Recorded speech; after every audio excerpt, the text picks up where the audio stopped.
President Tinubu elevates General Oluyede as he changes service chiefs.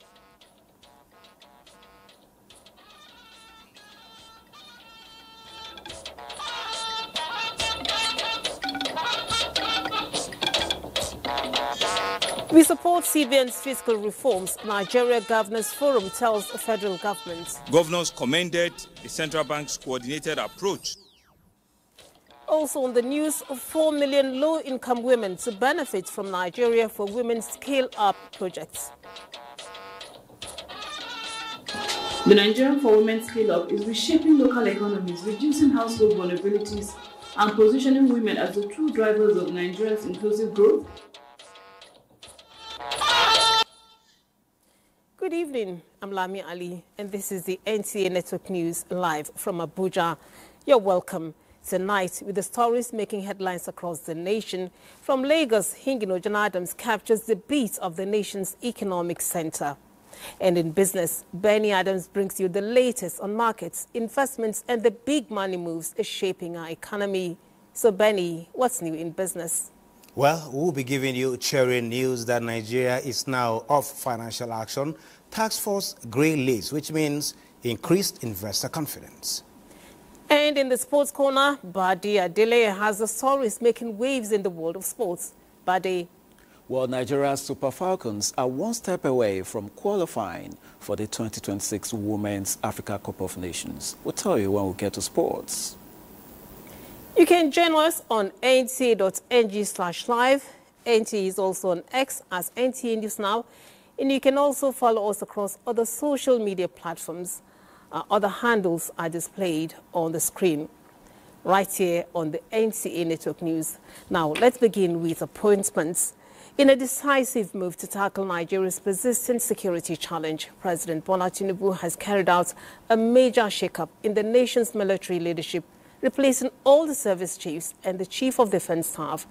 The sweeping changes, which also include new appointments for the Army, Navy and Air Force, and the Chief of Defense Intelligence, signals the President's resolve to inject fresh strategy and renewed vigor into the fight against terrorism, banditry and other security threats confronting the country. Defense correspondent Olajide Bello takes a look at the new faces at the helm of the armed forces and their profile. The new command team is now at the helm of Nigeria's armed forces. We profile the men appointed to lead the nation's military campaigns. First, the new Chief of Defense Staff, Lieutenant General Olufemi Oluyede, a seasoned infantry commander, was commissioned in 1992. His extensive career includes frontline command in Operation Hadinkai in the Northeast and international missions in Liberia and Bakassi. And in a related move, Major General Waid Shuaibu, an armored corps specialist, has been appointed as the new Chief of Army Staff. He is credited with major gains against terrorist groups in the Northeast, known for his disciplined leadership and focus on troop morale. Protecting the nation's vital economic interest at sea is the new Chief of the Naval Staff, Rear Admiral Idi Abbas. He moves up from leading the Central Naval Command, where he oversaw a significant crackdown on illegal oil bunkering, intercepting hundreds of thousands of barrels of stolen crude. In the air, the new Chief of the Air Staff, Air Marshal Sunday Aneke, he is one of the most experienced pilots in the force with over 4,300 flying hours. His most recent role was shaping the next generation of officers as Deputy Commandant of the Nigerian Defense Academy. Meanwhile, the Chief of Defense Intelligence, Major General Emmanuel Udandeye, retains his position. The nation now looks to this new team to bring their vast operational experience to bear on Nigeria's complex security challenges. Olajide Bello, NTA News. In other news, President Bola Tinubu congratulates Japan's first female Prime Minister, Sanae Takaichi, praising her decades-long contributions to her political party and governance. He looks forward to working with her, strengthening Nigeria-Japan relations and exploring areas of mutual benefit. President Tinubu shows Nigeria's continued goodwill and support for Japan, citing their deep, productive and strategic relationship. The Nigeria Governors Forum says the federal government's fiscal reforms currently being implemented by the Central Bank of Nigeria aligns with the national development priorities. This and other top national issues shaping the direction of governance in Nigeria formed the communique drafted as the end of its 6th meeting held in Abuja. Political correspondent Abubakar Akwanga brings us the details. The arrival of governors across 36 states of the Federation signals the commencement of a long day, and as their number reaches climax, they all return to a closed-door session which endures for several hours. After an exhaustive session with the Deputy Governor of the Apex Bank on economic policy, Dr. Mohammed Sani Abdullahi, federal government stabilization effort to restore price stability receives governor's nod. It's meant to curb inflation, enhance liquidity management, and consolidate macroeconomic stability. Governors commended the central bank's coordinated approach. Director General State Security Services Adeola Oluwatosin Ajayi made a presentation on emerging security threats and intelligent-led strategy to strengthen subnational coordination. Governors expressed appreciation to the DSS for its proactive engagement and reiterated their commitments to deepen intelligence sharing and collaboration with the federal security agencies. The forum also notes that the reserved seat for Women Bill HP 1349 will be voted between November 4 and 6, 2025.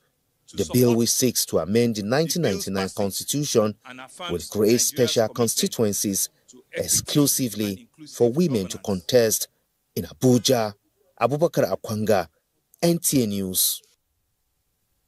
President Bola Ahmed Tinubu welcomes Nigeria's removal from the Financial Action Task Force FATF grey list, describing it as a major milestone in the nation's journey towards economic reform, institutional integrity and global credibility.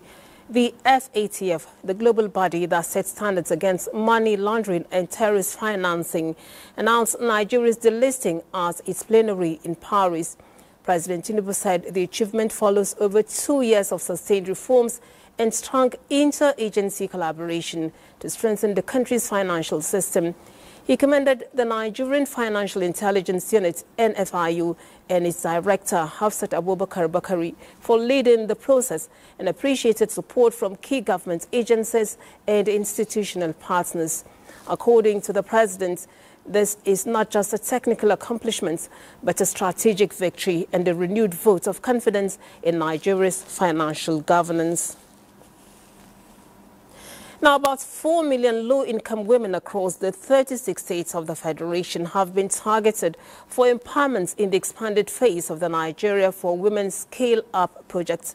Minister of Women Affairs revealed this as the inauguration of the Federal Steering Committee to build on the successes of the pilot phase of the project for another 5 years. Ngozi Technique has more on this. With the committee constituted, the tasks before them, as outlined by the Women Affairs Minister, who chairs the Nigeria for Women Program Scale-Up project, include creating capital for women at the grassroots, training and monitoring responses of beneficiaries. The steering committee also has the mandate to ensure the full coverage of women economic empowerment in the 36 states and FCT for the next 5 years. By replacing fragmented interventions with a systematic model, the Nigerian for Women Scale-Up is reshaping local economies, reducing household vulnerabilities, and positioning women as the true drivers of Nigeria's inclusive growth, resilience, and long-term stability. Through this Scale-Up program, we are expanding the program's reach, deepening the impact, and ensuring that no woman is left behind in our development agenda. The Nigeria for Women program, I think, remains a priority for the World Bank, as it is the priority for the government of Nigeria. It was also an avenue for the Women Affairs Minister to crisscross ideas and cement relationship with World Bank and others to ensure success of the Women Empowerment Project. In Abuja, Ngozi Technique, NTA News. The Coordinating Minister of Health and Social Welfare, Professor Muhammad Ali Pati, has reiterated President Tinubu's commitment to transforming Nigeria's health and social landscape, emphasizing that the administration is determined to expand the reach and quality of healthcare services nationwide. This was at the unveiling, handover and signing of the Memorandum of Understanding transferring the University of Medical Sciences Teaching Hospital to become the new Federal University Teaching Hospital, Akure, Ondo State. The ceremony held in Akure, the Ondo State capital, marks a significant milestone in the federal government's efforts to strengthen healthcare delivery and expand tertiary health services across Nigeria. Professor Pati, who represented President Bola Ahmed Tinubu, expressed deep appreciation to the Ondo State government and traditional institutions for the seamless collaboration in facilitating the transition, commending Governor Lucky Aiyedatiwa and his team for their commitment and support, describing the partnership as a model of effective federal-state cooperation in advancing national health objectives.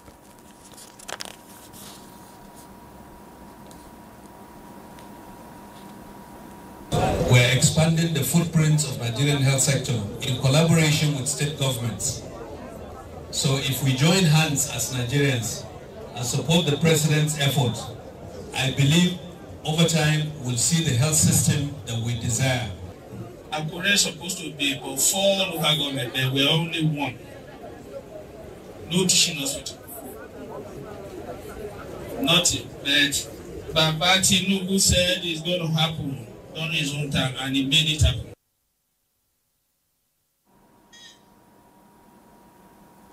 United Nations 80th anniversary has been commemorated in Maiduguri with a renewed call for partnership and resilience in addressing humanitarian challenges, particularly in Nigeria's northeast region. Pauline Kujivana reports.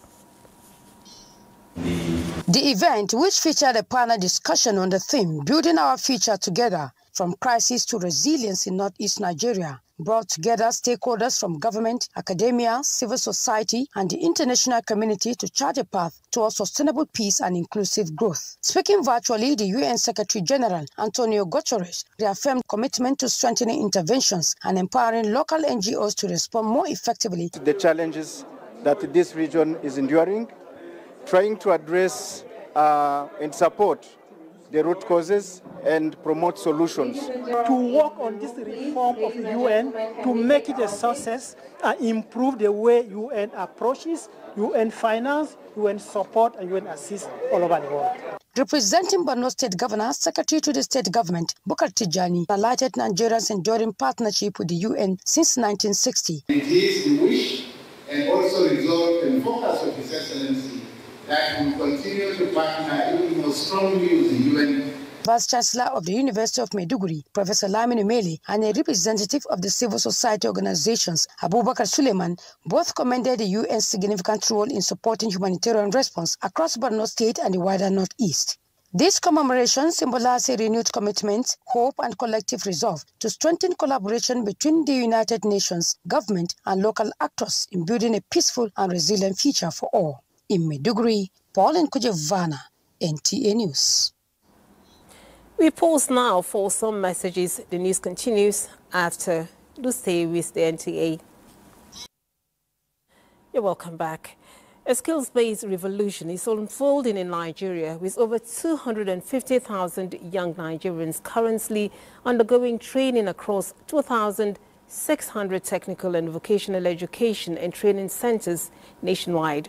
So the Minister of Education went on a fact-finding mission to gauge how the initiative is faring. Zenre Dingmum was part of the team.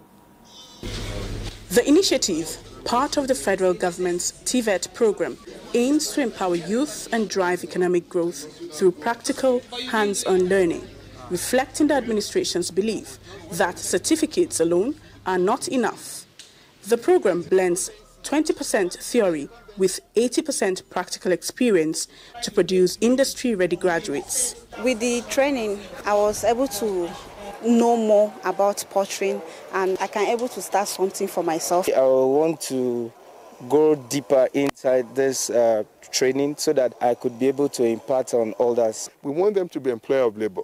And the way we've designed it, we're not just going to train them alone, skill them up alone. We're giving them starter pack. And at the end of this all, we're also going to give them grant to help them. Amid the successes recorded in the training program, the Ministry of Education also met with the Nigerian Education Group, calling for a united approach to tackle the long-standing challenges in the sector. He acknowledged the valuable support of international development partners, but stresses that lasting solutions must come from within, rooted in local realities and designed to sustainably address Nigeria's unique educational needs. Between what we're pulling from BESDA, AF, GP system strengthening grant, system capacity grant, and also UBER budget. Dr. Lausa again reaffirms the present administration's commitment to a robust education system in Nigeria. In Abuja, Zenred Dingmon, NTA News. The Senior Special Assistant to the President on Public Health, Office of the Vice President, Uju Rochas Amka, has joined Governor Umar Namadi in the inauguration of the Jigawa State Nutrition Council in Dutse under the Nutrition 774 initiative aimed at tackling malnutrition, one of the leading causes of childhood deaths. Mohammed Musa Askira reports.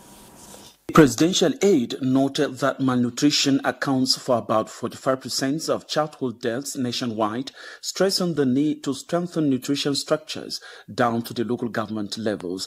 The Nutrition 774 initiative focuses on improving health, food systems and access to clean water, among others, with strong collaboration from development partners and civil society groups. Governor Umar Namadi disclosed that Jigawa State allocates about ₹500 million annually for nutrition intervention, adding that over 300 children have been successfully treated, while 1.3 million residents have benefited from the program. When a child is malnourished, when a family is malnourished, the entire system focuses on what next to eat rather than development of our dear nation. This is why malnutrition is not just a problem of individuals, it's a national problem that directly affects our manpower and ultimately our nation's economic growth. You must move down to the grassroots, talk to the mothers, let them understand what they need to do, and then also support them. And that is the essence of establishing the Masaki in the first instance. The newly inaugurated council, chaired by the governor himself, comprises key ministries and agencies to ensure effective coordination and delivery of nutrition services across the state. From Dutse, Muhammad Musa Askira, NTA News. And we go to Borno, where the state governor, Babagana Umar Zulum, has called for a comprehensive review of the nation's air safety and defense mechanisms. The governor made the call in Mafa town following a terror attack on Mafa and Dikwa communities, during which terrorists reportedly used drones to attack military formations. A walk through Mafa town reveals the devastation caused by Boko Haram insurgents during the midnight attack. The attackers reportedly set ablaze dozens of commercial trucks and other vehicles conveying goods worth millions of naira, as well as a military formation within the township. They were said to have used armed drones and rocket-propelled grenades in the assault. A similar pattern of attack was recorded in Dikwa town, as confirmed by a press statement issued. Governor Zulum, who visited Mafa and Dikwa to commiserate with the victims and boost public confidence, held closed-door meetings with military officers in the affected communities. Over 50 terrorists were reportedly neutralized in the encounter. Briefing newsmen after spending the night in Mapa, Governor Zulum expressed grave concern over the emergence of the new threat. This is frightening. In Dikwa, I was told drones were used. The proliferation of drones in the hands of the non-state actors is a matter of great concern to all of us. I'm saying this one not to the people of Borno State, but to the entire country, that let's do something in order to stop proliferation of drones. While commending the Nigerian Armed Forces for their gallantry, the governor urged members of the public to cooperate with security agencies by providing credible information. Normalcy has since been restored to both Mafa and Dikwa, with residents going about their daily activities. In Maiduguri, Muhammad Goni, NTA News. Kano State government will continue to maintain high engineering standards in all infrastructure projects. Governor Abba Kabir Yusuf gave the assurance when he received members of the Nigerian Institution of Civil Engineers who were in Kano for their annual meeting. Abdullahi Mustafa has the report. From the urban renewal program aimed at upgrading metropolitan roads, construction of bridges, and expanding major arterial routes, Kano State Government has been executing various infrastructural development projects across both urban and rural communities. This was among the reasons the Nigerian Institution of Civil Engineering chose Kano as the host city for its national meeting. In appreciation and as part of the civil engineering fraternity, the leadership of the institution paid a courtesy visit to Governor Abba Kabir Yusuf at the end of their meeting. There is a need for us to give you an understanding. President of the institution and other stakeholders commended the governor for his achievements within a short period and his commitment to upholding professional standards in project execution. For this, he was honored as a fellow of the Nigerian Institution of Civil Engineering. Continue to collaborate with you in the development of not only our state, but of the entire nation. While appreciating the civil engineers for the acknowledgement and choice of Kano for the meeting, Governor Yusuf assured that quality assurance is not negotiable under his administration. In Kano, Abdullahi Mustafa, NTA News.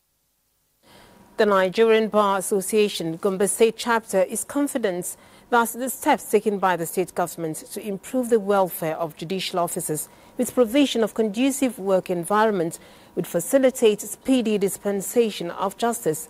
NBA Chairman, Gombe State Chapter, Barrister Al-Hassan Muazu, stated this after an inspection of the two key judicial projects in the state. Emmanuel Akila reports. In company of state officials in the Temple of Justice, the NBA chairman is received at the site where the project for the construction of the Gombe State High Court complex has reached appreciable level of completion. This project contractually is 116 weeks, and that corresponds to January of 2027. In terms of percentage, we have we are about 25% completion. Next is the Gombe State Sharia Court of Appeal building. Looking at the structure and the furnishing, the project appears completed. The account section, the administrative section, also the process and litigation, which is the engine room. They are all there. If a common man feels at home when approaching this court, you understand that he will find justice at the end of the day, no matter the kind of personality he's facing in his trial, whether he's a governor or he's a senator, definitely will have a kind of improvement in peace and tranquility in our dear state. And at the end of the day, Gombe State will be peaceful. Besides having the required number of courtrooms, the library, and staff offices, the Chief Registrar confirmed the recruitment of the needed judicial officers for the takeoff of proceedings at the new complex of the Sharia Court of Appeal. In Gombe, Emmanuel Akila, NTA News. The preparedness of the election umpire and the participatory obligations of the citizens all make up for a credible, transparent and acceptable election. Dora Engweso's reactions of the electorate as the November 8th Anambra governorship election draws near. Recurrence of late arrival of electoral materials, vote buying, snatching and stuffing of ballot boxes, as well as voter apathy, are among the various elements that are said to be constraints to credible elections in Nigeria. Respondents who highlighted these issues insist that the excuses of the electoral umpire will not surface in Anambra election, since it is an off-cycle election. There will not be problem of network issue from beavers. The political class who exploit the situation for their own selfish gains.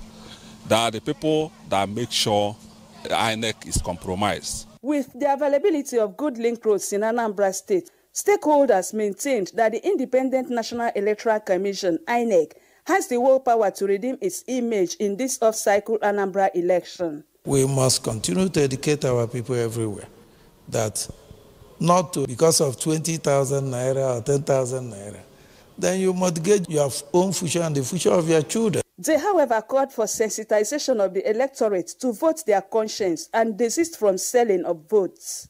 In Onitsha, Dora Enwe, NTA News. And network news continues in Lagos with Hingino as our guide. Hello, Hingino. House of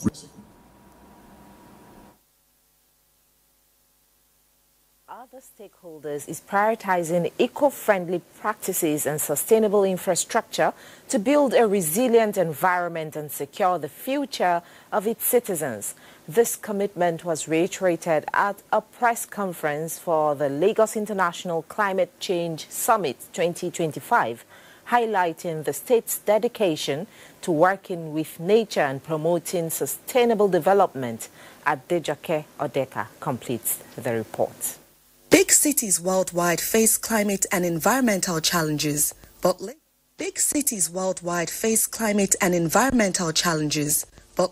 being one of the most climate vulnerable states, is not resting on its oars.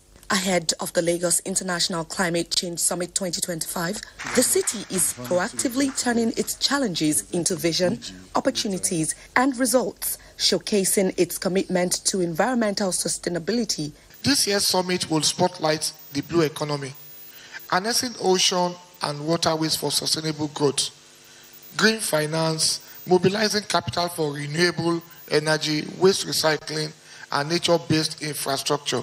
We encourage people to take advantage of what Lagos State have initiated. Recently, we have the E1 boat race, and that has gone global in the sense that it launches Lagos in the map of coastal tourism. Speaking on the impact of the Great Wall of Lagos, a vital coastal protection initiative, partners emphasized that safeguarding the artificial island and Victoria Island from coastal erosion and ocean surges requires collective efforts. The whole essence is converting our weakness to strength, our ashes to beauty in the environmental space. Lagos State continued effort to address climate change, stakeholders say, demonstrates her commitment to ensuring environmental sustainability and resilience, protecting its coastline and citizens. In Lagos, Adejoke Odeka, NTA News. Building trust in the public in an era of cynical public scrutiny using ethics of public relations remains key in reshaping government reputation at all levels, at the national and sub-national levels. This is the submission of public relations experts, policymakers, and media heads at a roundtable on reshaping reputation of governance through ethics of public relations. Lanre Bele has details. In sustaining the public relations tradition, trust is an asset that cannot be discarded. This forum gathered media moguls, top government officials, and seasoned PR colleagues in the private sector to provide detailed complexities of modern public relations, offer practical advice, and thought-provoking discussions in polishing image of governance. It's a call for action for each and every one of us to collectively take responsibility to change the narrative about our country. This is a dear country that God has endowed with so many things.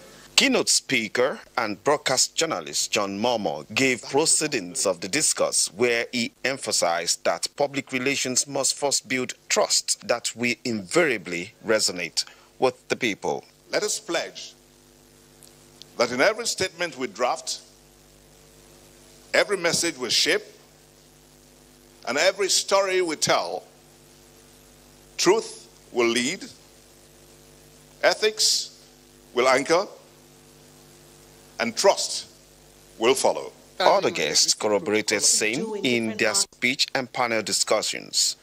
Reputation is wired in a texture that is built on trust. Pass your information across and be consistent with it, and then also relaying information in a timely manner. Fidelity to accountability, fidelity to transparency, we will begin to build trust gradually. It is the 25th edition of NECHI Public Relations Roundtable that seeks to promote dialogue, learning, advocacy, professionalism, and ethics. In Lagos, Lanre Beleyi, NTA News. That's it from here. Benny Adams is standing by with business news after the break. House of Thanks for staying tuned. It's time to talk business, and we'll start by telling you that ahead of meeting between the two global economic titans, the United States of America and China, the World Trade Organization's Director General, Dr. Ngozi Okonjo-Iweala, has warned against continued escalation of trade tensions as the previous trade truce between the U.S. and China nears expiration. The October 30 meeting scheduled for the sidelines of the Asia-Pacific Economic Cooperation Summit in South Korea is expected to agree on deals that will stop ongoing global GDP loss, contraction of trade, among other challenges.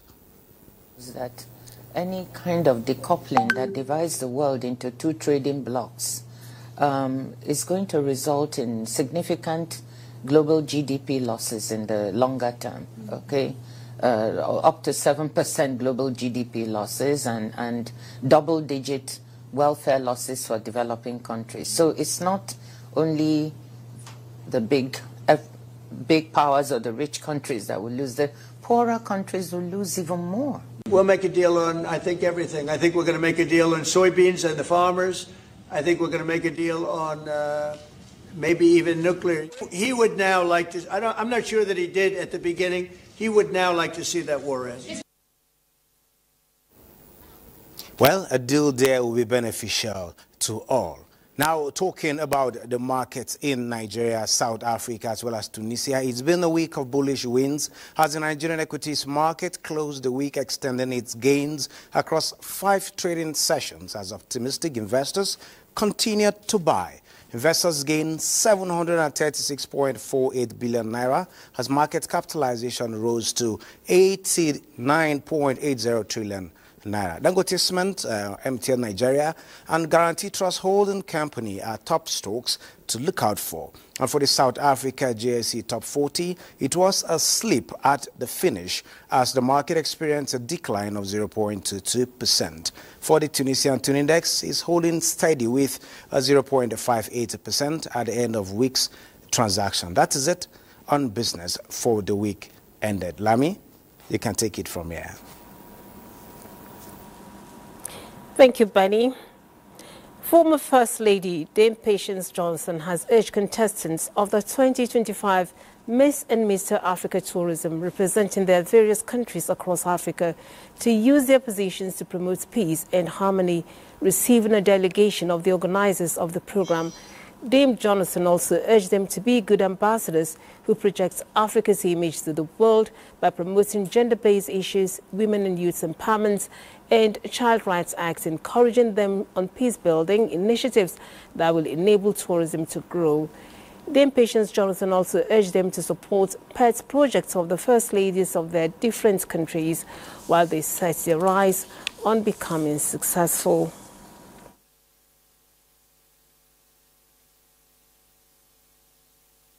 Which is in Plateau States. I know most of you all are champions for it. So I urge you to serve as role models. Pay serious attention to health sector, especially the youths, where we encourage those ones with heart problems to come. President Bola Ahmed Tinubu has congratulated elder statesman, businessman and philanthropist Chief Adebutu Adebukonola Kessington on his 90th birthday.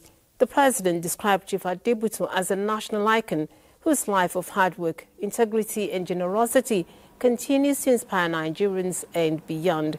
He commends Chief Adebutu's pioneering role in business, especially in the gaming industry, which has created jobs and opportunities for many, as well as his philanthropy through the Kessington Adebukonola Adebutu Foundation, which has supported education, youth development, and community welfare. President Tinubu noted that Chief Adebuti's humility, compassion and service to humanity have earned him respect across the country. Time to take another break. Do stay. As part of efforts to bring to an end the Russian-Ukraine war, fresh U.S. sanction has come down heavily on Russia, and as former South African President Jacob Zuma has been ordered by a court to repay legal fees paid for his legal battles with state funds. Here is Kolo Mohammed with details on these and other stories on Global Update. President Vladimir Putin calls latest U.S. sanctions on Russia's two biggest oil producers an unfriendly act which is damaging Russian-American relations.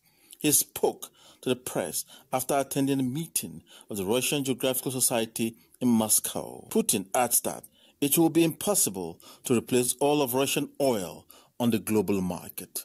Jacob Zuma, whose presidency was marred by numerous corruption allegations before being forced out of office in 2018, has been given 60 days to make the repayment.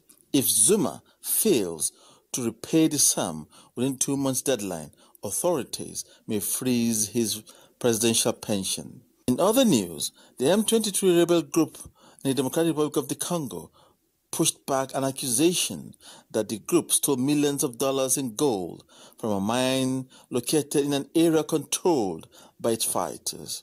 Twangiza, a mining company in South Kivu, said the group looted more than 500 kilos of gold from its concession in the province. The company accused the group of employing Rwandan geologists to locate the mineral. Vonel Nanga denied the accusation, saying the mine in question was operated by artisanal workers and not an industrial operator. Kolo Mohammed, NT. Let's now join Badi in the sports corner. All right, many thanks, Lami. Let's begin with handball, as the Secretary General, Commonwealth Handball Association, Seydou Jibril, has expressed confidence that the new board of the Handball Federation of Nigeria will be player-driven, as the development of the sport in Nigeria remains top on the agenda.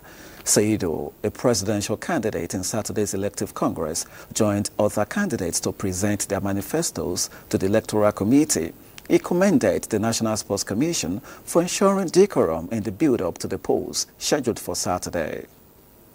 The caliber of people I've seen as a representative of the board are people of great minds, and I'm very sure handball will grow positively. And with that, it will give us a room that our programs and goals will easily be achieved. Team FCT have emerged winners in the male and female categories of the maiden edition of the Nigerian School Volleyball Championship in Abuja. About 17 male and female teams from 10 states competed for top honors over 5 days at the indoor sports hall of the Moshood Abiola National Stadium. FCT Team 1 overcame Kaduna in the boys' final, with FCT Team 2 picking bronze, while FCT Team 1 defeated FCT Team 2 in the girls' final, with Bayelsa finishing third.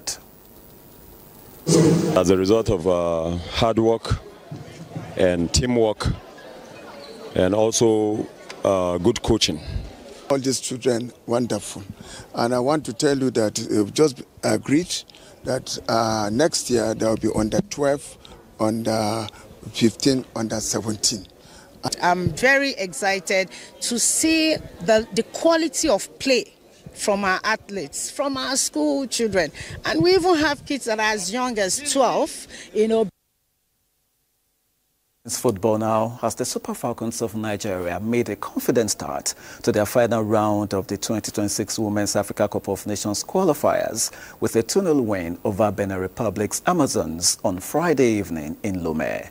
Chiwendu Yezuo opened the scoring early in the game, while Esther Okoronko then doubled Nigeria's lead before halftime to put the Super Falcons firmly in control of the tie ahead of the second leg in Abeokuta next Tuesday. And to the league now, where Katsina United earlier this evening recorded a slim 1-0 win over Academy Warriors of Maiduguri in the opening match, the 10th game of the Nigeria Premier Football League. 7 more matches are scheduled for Saturday and Sunday as teams aspire to lay an early season marker. In England, Leeds United piled more misery on struggling West Ham United in the Premier League with another defeat in the offing in their Week 9 encounter. On Saturday, Chelsea are at home to Sunderland in a match that will be live on NTA, with Manchester United facing Brighton, as Liverpool will be hoping to bounce back when they play away at Brentford. That does it on Sports Tonight. Let's return to Lami. Thank you, Buddy. And sports news brings us to the end of the network news for tonight. We thank you for being a part of it. Do have a wonderful weekend. I'm Lami Ali.